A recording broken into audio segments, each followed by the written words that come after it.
All right, Gamer Tag Radio listeners, we need your support. We're planning to go to E3 2019, but we can't go without your support.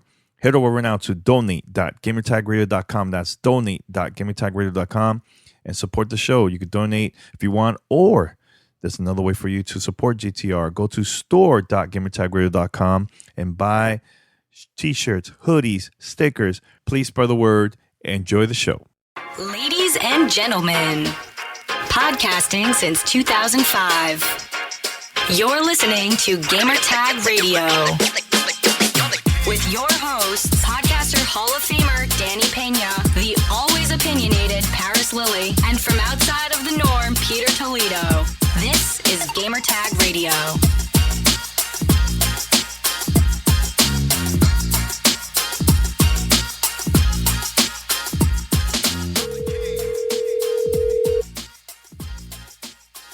Hello. Hello, Paris. Can you hear me? Hey. Hey. Yeah, fine.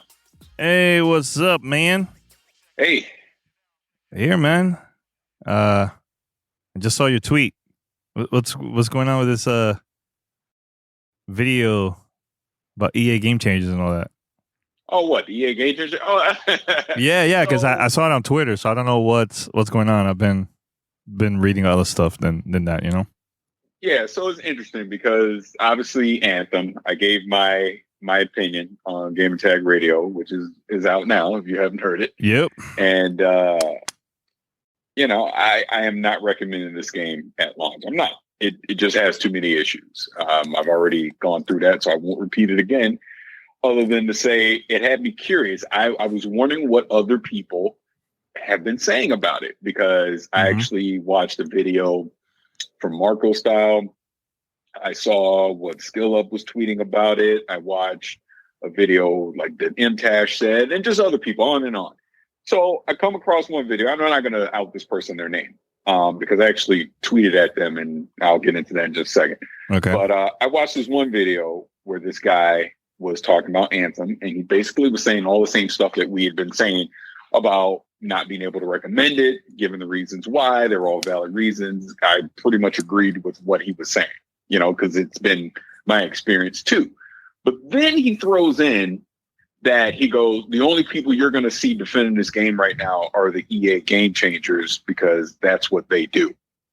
They're that program is set up for them to blindly defend all EA games. And I was like, wow, that's kind of an odd thing to say.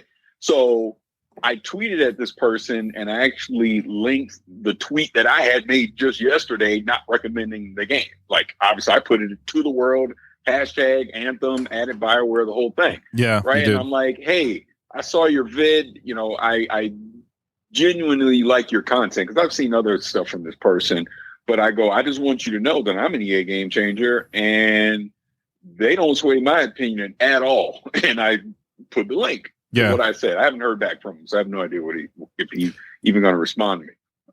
But I left YouTube playing. So the very next video, because it obviously does whatever algorithm, it picked up on a video where he just completely trashed the EA Game Changer program and basically said that he only knows one person in the entire program that will give his opinion. Everyone else is a shill who's afraid to give their opinion, who, they don't want to lose their, look, I know what I'm saying sounds very familiar to you, but they don't want to lose their spot.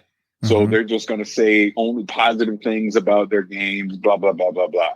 And I'm watching this and listening to this and I go, wow, is that really the perception of the EA Game Changer program? Because I, for sure, have never encountered that since I've been in the program. I've worked with the EA Game Changer so far on Battlefield, and I've worked with them extensively on Anthem.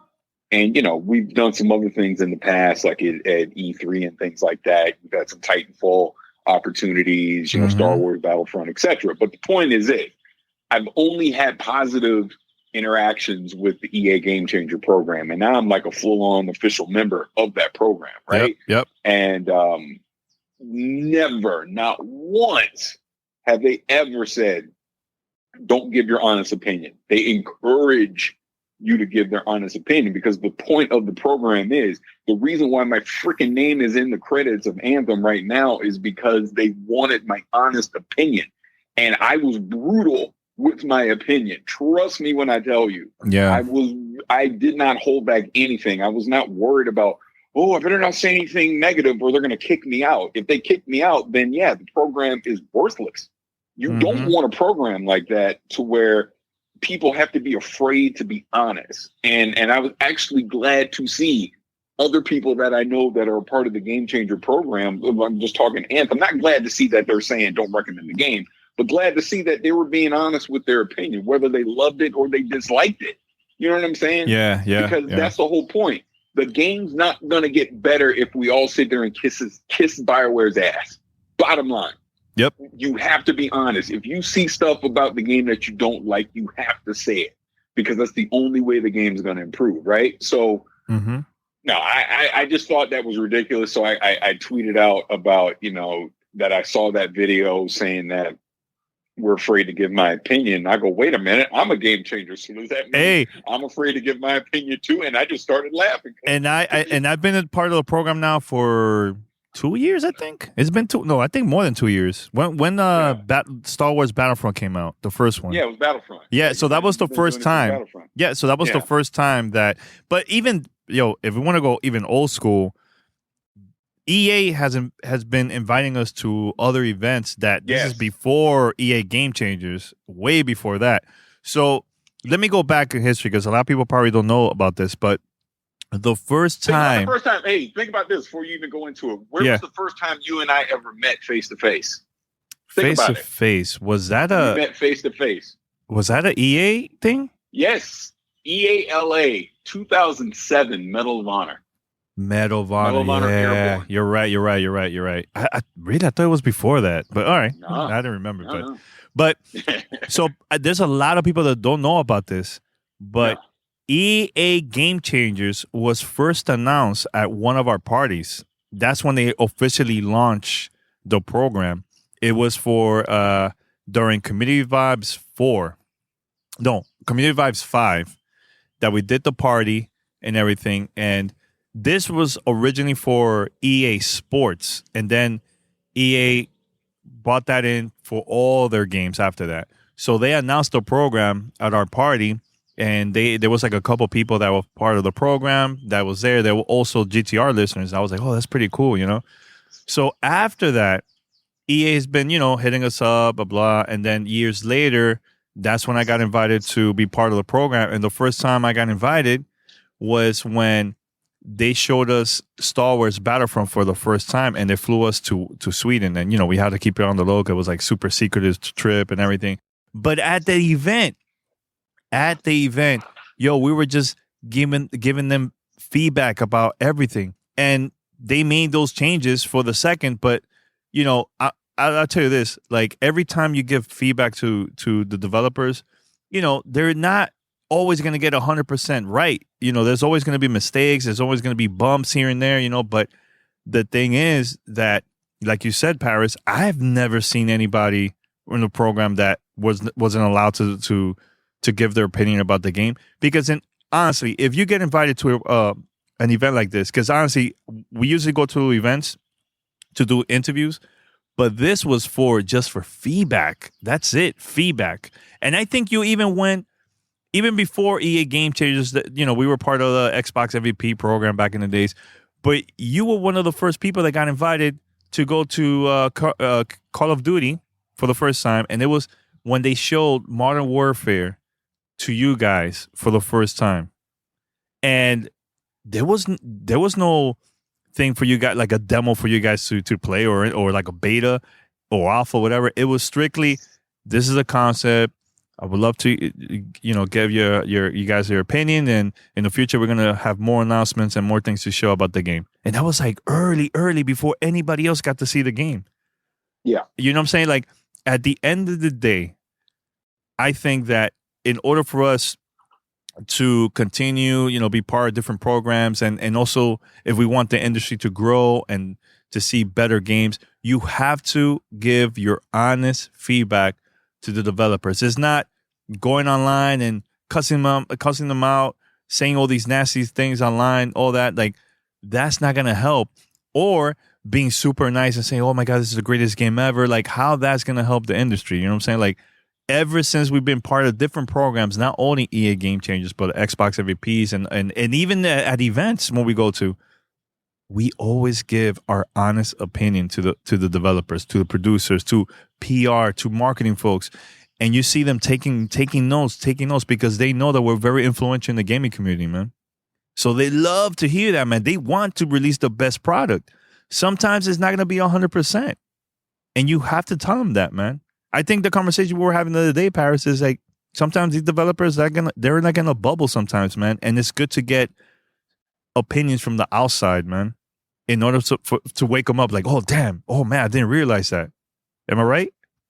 No, you're 100% right. That's the point is these games aren't going to get better if people aren't being honest, because these developers, they get tunnel vision with the game they're in. They're in their own world, their own bubble. So they don't and this is just how it works in the world, period. It's always good to get a second set of eyes on something, right? Because you're going to get a different perspective on whatever it is you're working on. So you may be looking at something and think, oh man, this is great. I'm going down the right path. Someone else could come in and take a look at your work and go, hey, did you ever think about this? Or maybe you want to try that. I'm not so sure about this. It's another perspective to give you a different way to approach it and to think about something. So you apply that to video games, you get tunnel vision that you're making this game. You're making these decisions that will affect millions of people that are going to touch your game. And it may sound like the right thing to you, but you're making a decision or adding in a feature that is going to affect millions of people that touch your game, right? But you may think, or your team's like, yeah, that's a good idea. I really think we should do that. You release it to the community, and they're like, oh, hell no, I don't want this. Now you're making me do this, and I don't want to do that. It's a two-way conversation. Yes, the developers are the people that actually make the games, but it's the community that we're the ones that actually play it. So think of it like a car, right? BMW makes the car, but it's me who gets in the car and drives it. If I don't like how the car drives, guess what? I'm going to go tell BMW, I don't like this. Y'all need to change this. What are you doing? Yeah, right? yeah. So and again, you don't have to talk in a hostile way or anything like that. But it's providing feedback. You provide feedback to the company, so then the company can reevaluate what they're doing and make the proper changes. And that is exactly what's going to happen here with Anthem, as an example. As it spreads out through the community, because like it's basically in limited release right now. Reviewers and people that have Origin Premiere have the game right now. And you're starting to get that feedback. And I'm starting to see the same complaints over and over. So it's becoming a trend. And once it releases to the masses at the end of the week, you're going to really start seeing these same trends over and over. And then BioWare is going to react and they're going to make changes to it. But the thing that people need to understand is they can't snap the freaking this ain't the Infinity Gauntlet. It ain't Thanos. Can't snap his freaking finger and it just magically is done. It's perfect. It's going to take time. Yeah. And I think people got to be patient too, man. Like they're not patient, man. They do. But here's where BioWare, the community managers, the EA, and the leaders in the community, and I have an actual rant about leaders in the community, but the leaders in the community have to be the people to preach that patience to the masses.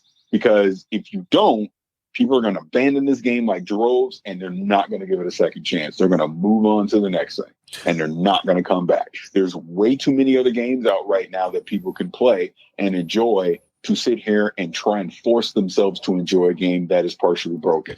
And that's what Anthem is right now. And that's just the truth. That isn't me hating. That isn't me trying to make up anything. That is the God honest truth.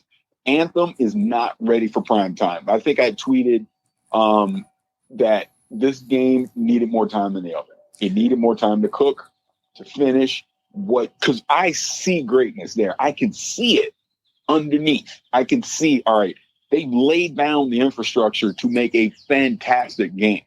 It's just they don't have enough content to go with that infrastructure to keep people engaged over the long term. And that's what I'm trying to get people to understand. A lot of the UI stuff and the bugs, okay, whatever. That happens. That'll get fixed. My main thing is content.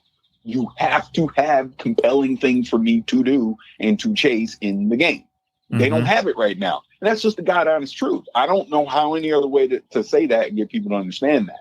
It's not that it's not fun to fly around in that world. It's not that it's a beautiful world. I love what they've created with Anthem. It is definitely something that I want to see explored. But people have already completed the campaign. People are already in the end game. And the game isn't even officially out yet, right? And they're already replaying the same 3 freaking strongholds over and over and over and over and over again. Already. That's a problem. Yeah, and you know what this reminds me of? It reminds me of the days when the first Division came out, and it was the same exact thing. But here's the difference, though, Paris, because you said that people are not going to come back. I think you said the same thing for the Division. I can't quite remember, but I think so. Look how long it took. It took a long time. But this was my point, Danny. Yeah. It took me 2 years, over 2 years, to actually pick up that game and give it a fair chance. Over 2 years. But you came back? I came back, but why did I come back though? I'm not the average gamer. I actually know people that work on the game, that work in the industry, that were basically telling me, dude, give it another chance. And I trusted their opinion and I came back. If I wasn't Paris, a part of Gamertag Radio, and gets a chance to review games and know people in PR and all that, I probably never would have touched the Division. Never. And that's the God honest truth. Even not even the Division 2. Once you see all the stuff there, maybe now the sequel. Maybe I go, okay, let me check out the sequel. Okay. But my point is, when that 1.8 update came back, I jumped back in because of peer pressure, not because I heard what Massive or Ubisoft was saying, and I was like, oh, it's fixed now. Let me come back. It wasn't like that. That message wasn't being communicated to me. So take me out of the space that I'm in. Do I even know about the Division? And people say this to me on Twitter all the time when I talk about a Division 2. I'm like, oh, I'm excited. But it's like, yeah, I played the first one for a little bit and then I just put it up and I never came back. Yeah. They say that to me all the time. Yeah. And that's my point. Anthem risks that happening to them. And look, to be blunt about it, I don't know the financials. I don't know how the inner workings of EA. This is just me talking off the top of my head, and I'm wrong a lot more than I'm right. But let's just pretend for a second. Let's say Anthem tanks. Let's say it has a Metacritic score of under 60. I'm doing doomsday scenario, right? Let's say it does not score well at all. It is a freaking critically reviewed disaster, and it is not making the numbers that EA is projecting, right? It is underselling big time. Let's just say that. Mm-hmm. Do you think BioWare is going to be given a long enough leash to actually support this game over the long term and make the necessary fixes and content additions that it needs?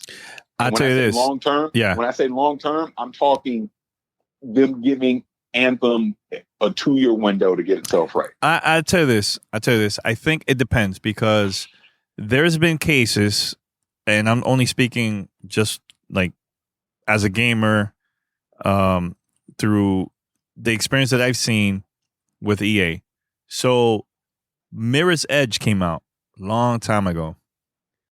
The reviews wasn't amazing. It wasn't great, but I think that game created like a cult following on that game. So EA decided to work on a sequel after that. And look, the sales wasn't even that great, to tell you the truth. It wasn't that great. Then later on through time, yes, it sold more once the price went down and everything like that. But it depends on the person that's in charge of that during that time. And now that they probably will give it another chance. So the second one came out, didn't get great reviews. People were hype about it once they announced it at E3, and we were there at the press conference when they showed us like a teaser of what's coming. Do you remember that, Pat? I think you were there too. It was Peter Moore was on stage and he showed that, and everybody's like, "Oh my God! I've never thought in a million years they were going to work on Mirror's Edge 2." Right? So they got to see the potential of how like the buzz got created and it went viral and the cult following and all that. So with this situation, if if this game creates a following, and if you also go back to the track record of BioWare, I think the last game that wasn't that great was the last Mass Effect game, Andromeda, right? So it depends, dude. If this creates a following, maybe, but it also depends on the person who's in charge at EA, because they could simply say, you know what, we're not working on this anymore. That's it, we're done. Let's focus on Apex Legends. It's a huge success. We're going to be getting more money with that. Let's just focus on that. That's possible too. Yeah, see, and that's kind of and again, I'm talking extreme doomsday scenario. I actually think this is going to happen, but I'm just saying in a doomsday scenario, could you see EA pivot and look at the success of an Apex Legends and say, let's just go ahead and double down on that? We're not going to invest any more into this Anthem world. We'll just chalk it up as a loss and keep it moving. And I mean, I know they've already said they're going to come back with a Mass Effect, hopefully knock on wood. But look how quickly they abandoned Mass Effect Andromeda when it had issues. So, right away. No expansion pack, none of that stuff. It was like, we're done. Let's move on. Yeah. So, and the reason is because the bad reviews, the bugs, and it just went around, bad press. We're like, you know what? Let's forget about this game. Let's work on other projects. Yeah. Yep. That kind of sucks, man. But Paris, let's talk about our experience, man. Like when we were part of the Xbox MVP program, because it was kind of similar too back then. There was bloggers and content creators at that time that were saying the same exact thing about that program. And like, I think in that case, it's a little different, like about us, because we left the program because we just felt like, hey, look, we're in a position that, we're getting a lot of opportunities. I don't want people to think that it's because of the program. Like there was a lot of different reasons. We're like, let's just move on. Let's do our thing. And I know the program still exists right now nowadays, man. But do you think that it could be a combination also of like, could it be because of jealousy too? I mean, I don't know, because back then it was kind of like that. A lot of people were getting, opportunities for game reviews, because at that time we were a lot smaller. With our audience, and but it was, I don't know. I guess define what you mean by jealousy, though. What do you mean? Jealousy, like when we get invited. Look, I'm not saying now, but back then when we used to get invited to like events. People will get like really mad, like other country. Oh, why I didn't get invited? Blah blah blah. You know what I'm trying to say? Like that type of thing. Maybe because they're not getting the opportunity. Maybe. I mean, I'm just coming up.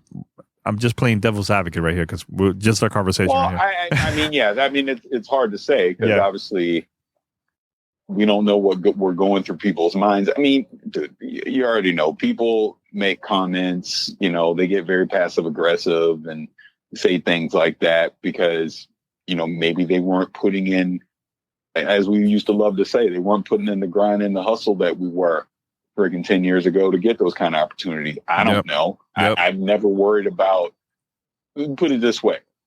If I saw someone get an opportunity that I wasn't getting, my reaction wasn't to passive aggressively, say something about them and be upset at the person. Yeah. My mentality was, all right, what do I need to do so that I can go to something like that too? Exactly. You know what I'm saying? Exactly. And I think that's what happened when you saw us. Yeah. You are the example of that when it comes to me. I saw you and Chris Palladino at a Lord of the Rings event at Microsoft, and I was like, I want to do that too. All right, let's figure this out because I want to go too. Yeah, and that was in 2006. You were not mad, and actually, I found out that Paris got invited to his first community event, and it was for Crackdown. And I was like, yo, I'm so happy. Like, I was happy. I didn't get invited for that event at all. And I was happy to see people that I know from the community there at the event, and they got to play the game and so on. I was like, yo, this is what I'm talking about. Super, super dope, man. Super dope. And that, I think that's what we need to see more out there, man. Like, I think the reason why we have a lot of listeners that they honestly love to hear our feedback, hands-on impressions, our interviews, everything, because we keep it 100. We have never said anything like let's say a game is really, really bad and we're like, yo, buy it, it's a must-have. Like, we've never done that. I've never done that, ever. Now, if I like something, like, for example, Crackdown, I like it. Paris is like, I don't care about, like, I don't care. I have my opinion about the game. We have different opinions about that too. You know what I'm saying? So I like to keep it 100. So far, these events that I've been to through like the past couple years, we always mention like to the producers or developers that they're at the event. We tell them straight up if we like the game, if there's some changes that they should add in the future or whatever. Like, we mention it. We always, and actually, I think it was with you, Paris, a couple years ago when you went. I think was for, I can't remember which event it was, but you mentioned to me that one of the developers was so nervous to show that game to you guys, that the people that were at the event, because they've been working on this for so long. And that's the thing. Like, a lot of people also gotta understand that, these developers, they're human beings too, man. And yeah, exactly. You know what I'm saying? They're all people too. Yeah. 100%. Yeah. So, yeah, just want to say that. I just can't remember which game it was, man, but it was a couple years ago. It's funny you're saying, because I remember the conversation too, and I'm trying to remember the game as well. Gosh darn it. Was it Ghost Recon Wildlands? You know what? Was it? I think it was Wildlands or something else. I think it was Wildlands, because you're talking about when Pete and I were in France. Yes. I think it was, because I think the way that came up with one of the developers, we're at dinner that night and we were casually talking, and he mentioned that to me about showing the game, and when they have to talk to someone in an interview, how being nervous about it, showing it off. Yeah, that's exactly what it was. And a perfect example too, when we talked to Bonnie Ross. Oh yeah, from 343 Industries, she said the same thing. Like, I get nervous during the interviews, dude. And like I've said a million times at this point, that when she said that, completely changed my perspective on all of it. When I heard that from her, of all people, who just when she just got that achievement award at DICE the other day. No, it was Hall of Fame award, I think. Yeah, Hall of Fame. Think how long she's been around. And she's talking about how she still gets nervous talking to people. She's the freaking head of 343. It's like, you're nervous? Okay, if you can be nervous, then everyone can be freaking nervous. Why am I sweating over this? Exactly. Kind of thing, right? Exactly. Yep. That's crazy, man. Crazy. And it's good that we have these conversations, man. It's because a lot of podcasters, YouTubers, even streamers, content creators overall, we don't talk about this, man. We always talk about the news, the clickbaits, the whatever is getting the buzz at the moment. But I think for us to educate the people that are listening or watching our content or reading our content, it's good to talk about the behind the scenes stuff like this, man, because it will open eyes from like a lot of people be like, damn, you know what? I didn't realize that, man. Ooh, wow, I didn't know about that stuff. It's more like, let's educate, because look, we've been through a lot of stuff back in the days, man, going to like events and whatever.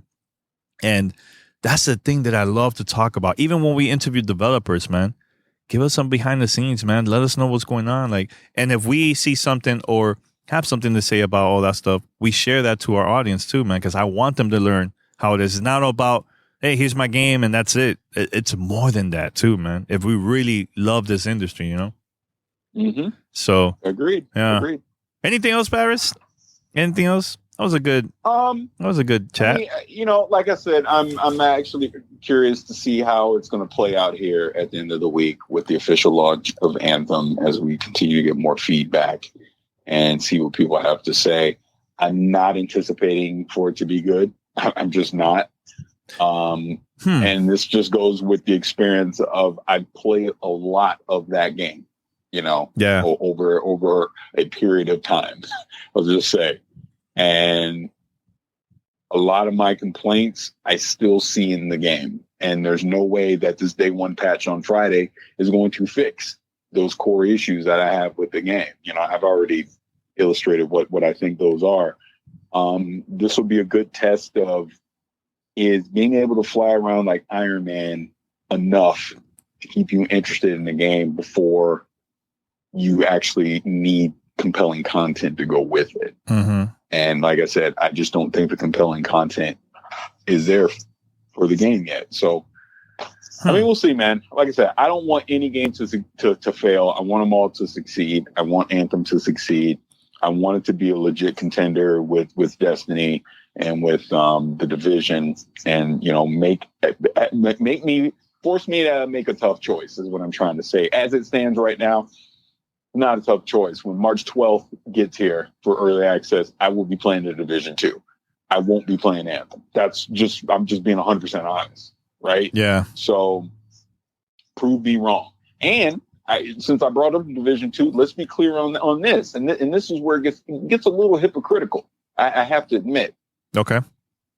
The Division 2 will have issues at launch. I 1,000% guarantee it. There will be bugs. There will be issues with that game at launch. I promise you that. But I already know I'm going to somewhat overlook some of those issues. Unless they're just absolutely game breaking, then I can't. Yeah. But I'm going to overlook some of those issues because I know enough of the content is there that I want to play.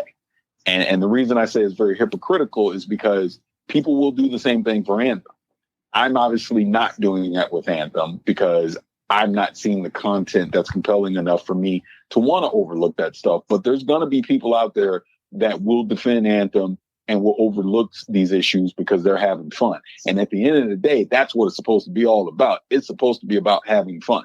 If you're having fun, then it doesn't matter. Same goes with Destiny. Go back to vanilla Destiny.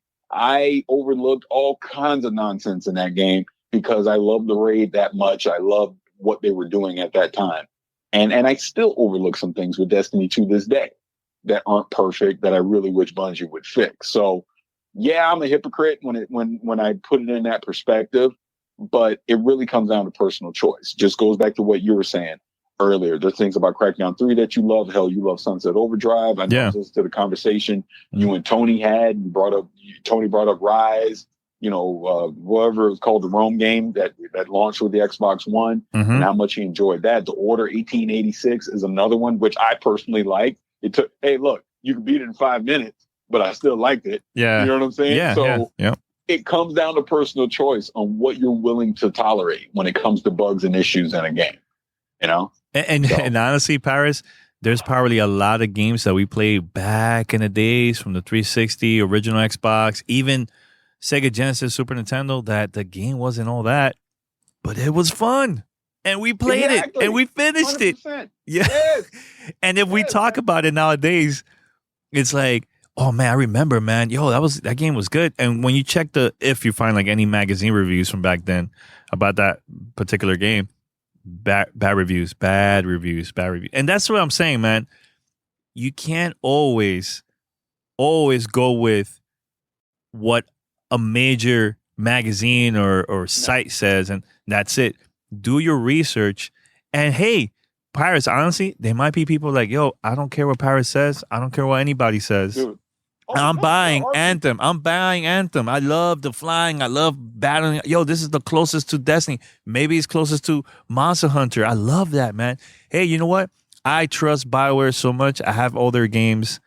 I'm going to continue playing this until they, I'm going to go through the ride, the ups and downs. I'm going to go through it, man. And you've been through that with Destiny, the ups and downs, and you still stick with it, man. And there's going to be people just like that for Anthem. Yeah, I mean, and that comes back to the whole thing of, we laugh about it because I won't curse like I normally would on here, but, we really could give two Fs, when people say this stuff. But, that goes back to the whole joke of, oh, you guys are just freaking shills and this and that, the blah, blah, blah, blah, blah, and all that stuff. It's like, you know what, dude, I'm a grown ass man. I will like whatever I freaking want to like.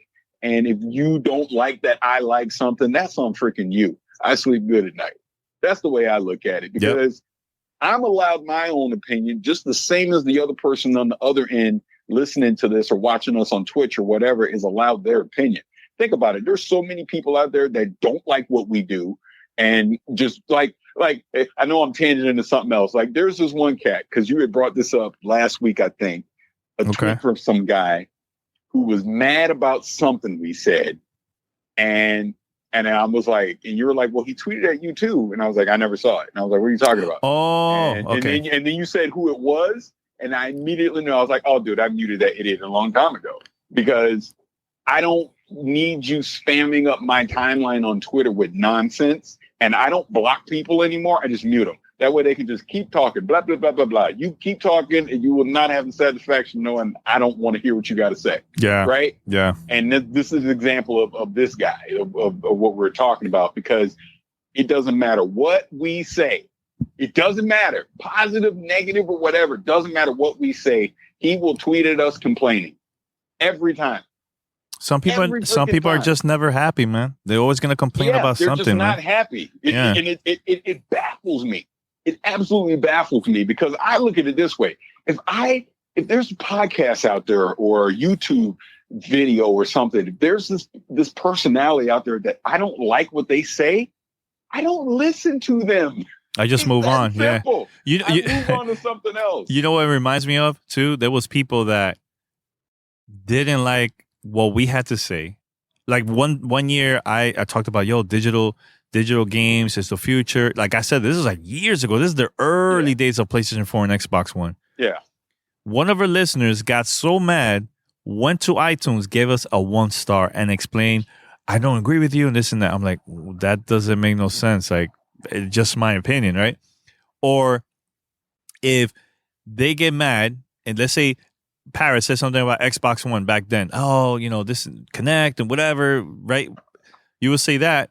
They'll send an email, this long email saying, that's it, I'm unsubscribed. I can't take it anymore. I don't like what the hell you guys were saying. It's like, okay, so what else do you want us to say? Just good things about every single product that comes out there, man? Come on, man. Let's keep it real. Yeah, like, we can't do that. Or it's like remember a few weeks ago, this is the daily conversations we're doing, right? This is daily conversations? Yes, daily conversation. Okay. Yeah. So hey, I just want to make sure. So it's like when we a few weeks ago, we had, maybe a month ago, I forgot how long this was. Remember there was the whole tweet thing going where people were mad. Like, oh, I hate Gamertag Radio. I can't stand them because they fill their podcast with politics. Oh, yes. I remember that. And I was like, wait, no, we don't. What are you talking about? And then the more I thought about it, I go, there's been a few times, I probably could count it 2 or 3 times, we actually mentioned Trump or something political on the podcast, right? Yeah. And that was it. Other than that, we say stuff on our personal Twitter. Because I say whatever I want. Yeah, that's my personal Twitter. That's not my business. Yeah. That's my personal account. People been out of shape with the politics stuff. It's like, dude, if you don't like the politics stuff, don't listen. And it's not that we fill our podcast with politics, because we don't. But we're people too. We have real lives and issues and concerns just like everyone else. And I take the LeBron analogy because it's basically like what the one reporter, Fox News reporter, told LeBron. Basically, shut up and dribble. It's like, you're not allowed to have an opinion unless it's about you playing basketball. You can't think outside the box. It's like it's so freaking ridiculous. Yeah. So basically you're saying now, shut up and go play games. Yeah. Shut up and talk about video games. You're not allowed to talk about anything else. Yeah, exactly. Sorry, that's not who I am. Yeah. Yeah. If I have an opinion on something, I'm going to give my freaking opinion. Yep. And if you don't like that opinion, that's okay. It's okay. You don't have to like my opinion, but you also don't need to. And when I say, you could tweet at me, say, hey, I didn't like this episode. You do that. That's great feedback, actually. That's great. Thank you. That's awesome. Take that in consideration. Yeah, I like that. When your life's work becomes to come on our Twitter timelines and consistently tell us how much you can't stand what we do, you are the one that has the problem at that point. That's how I look at it. Yep. Because trust me, I'm not going to your Twitter line looking for you. Yeah, it's I don't know. I don't get it, man. Look, man, if you right now, and here's the thing, a lot of those people that complain and will say all these nasty things about us are the first ones to download the show. So thank you. That's what blows my mind. It's like, you hate it so much. You hate the show so much. Yeah. But you know everything about the show. It blows my mind. Because trust me, if I don't like what you're talking about, I am not listening to you. Yeah, I move on. But see, and the one thing I want to get clear to anyone listening to this and hearing what we're saying, that is actually okay. Because I don't expect everyone to like what we talk about or like our opinions or the format of the show, or maybe we're too urban for them or whatever the frick. I don't care. That's fine, because everyone is entitled to their opinion, but it goes both ways. we are entitled to our opinions the same as you are. The way that you can vote is with your subscribe button. Yep. Or your wallet or whatever we like to say. Don't listen if you don't like what we have to say. But if you like us enough and you're passionate enough about it that you want to give feedback, there's a respectful way to do that. And we listen. Yep. There's been plenty of times people have pointed out stuff that I've said or we've said on the show, and I was like, you know what? You're right. Yeah. You're right. But it's how they say it. It's how they say it. You know, if you do this the right way, I'm like, hey guys, look, this is what I think. Yo, I'll be like, you know what? That person is correct. That person is correct. Yeah. So this is how we do this whole daily conversation. A lot of people are wondering, like, oh, so this is like a new show, like how? So if there's something that is happening in the gaming industry that I'm like, oh man, this is so good. Like I hit up Paris, I hit up Pete. You know, sometimes Pete can't because he can't talk because he's is busy with work and everything. I don't want to bother him and or stuff. Playing Apex Legends. Oh, playing Apex, yeah. But here's the thing, like, to me, I like to be in a good mood. Like, I saw your tweet today. I'm like, no, we got to talk about this, man. Like, I want to talk about this, man. And I got pumped up. Paris is pumped up. I'm like, yo, you know what? Let's record this. Because sometimes, the majority of times, all these daily conversations is like strictly, straight up unplanned. We don't know what we're gonna say. There's no layout. No, it's just this is straight up freestyle. Straight up freestyle. But every time we have this conversation on the phone, I'm like, yo, that could have been a podcast episode. God damn, it was so good. so good. You know? So, by the way, Paris, before we wrap it up, man, very quick. Yeah. So last night I saw a rumor about that Nintendo. Oh, I see what you're doing. You done tricked me. Hold on. I saw a rumor that Nintendo is gonna bring back a game that was like dead and buried, right? Yeah. So I hit up Paris and Pete on our private Google chat, and I was like, "Yo, let me guess." So I mentioned 2 games. One, you shut me down right away. I was like, yo, could it be Star Wars 1313? And you're like, nah, hell no, that can't. And we're like, and I explained why. I'm like, look, the relationship between Nintendo and Disney is pretty up there. You never know. It's possible. You never know. And that game is straight up dead and buried, right? Yeah. Another game that I brought up was Scalebound. And that one was a little bit tricky because, like, does Microsoft have the rights or is it Platinum Games? Like, so this is straight up a rumor. It's not 100% confirmed yet, but it looks like there's a source that mentioned this on, I forgot the name of the website I mentioned it, but it was like a Nintendo fan site. Yeah. They said that they might bring back Scalebound. They might bring Scalebound for the Nintendo Switch. What are your thoughts about that, Paris? That was an exclusive for Xbox, man. That was a big, huge exclusive, and then it got canceled. No, hey, I mean, a lot of people were anticipating that game before Microsoft canceled it for whatever various reasons, their relationship with Platinum Games and all that stuff. But hey, if this turns out to be true, great freaking win for Nintendo. It is. You know what this reminded me of, Paris? It reminded me of True Fantasy Live. True Fantasy. Yeah. Is it True Fantasy Online or True Fantasy Live Online? Something like that. Something like that. But yeah, that game that was going to be on the original Xbox, you were going to be able to ride around on the broom like a witch. Yeah, that game has so much potential and they got canceled. I'm like, oh, man. Yeah. You know, one day I'm going to ask that question to one of those old school cats that were part of Xbox back in during that time. Like, yo, what really happened? If we ever get a chance to talk to Phil Spencer again, he was around back then. He was. I'm going to ask him, like, look, Phil, I don't want to get into the whole, money situation, anything, but what happened? Like, I'm super curious about that game, man. That's one of the most special games to me that I was so hyped and they got canceled, man. And Scalebound is one of them too, man. That's how I felt about Scalebound. You know what I'm saying? So I hope it's true. Anything else, Paris? Because I know you're busy with your family and everything. I think that's it. Yeah, my family's walking back in the door now, so we'll see what's going on with them. But okay. I think we talked long enough. Yeah, we did. Yeah. All right. Good. All right then, man. Peace. Later. Send us your feedback or questions. Give us a call at 786-273-7GTR. Email us at fanmail@gamertagradio.com or leave a message on speakpipe.com/gamertagradio. All right, and that's it. This was Dating Conversations here. Make sure to head over to gamertagradio.com, post your comments and feedback, and hit us up 762-737-GTR. That's 762-737-GTR.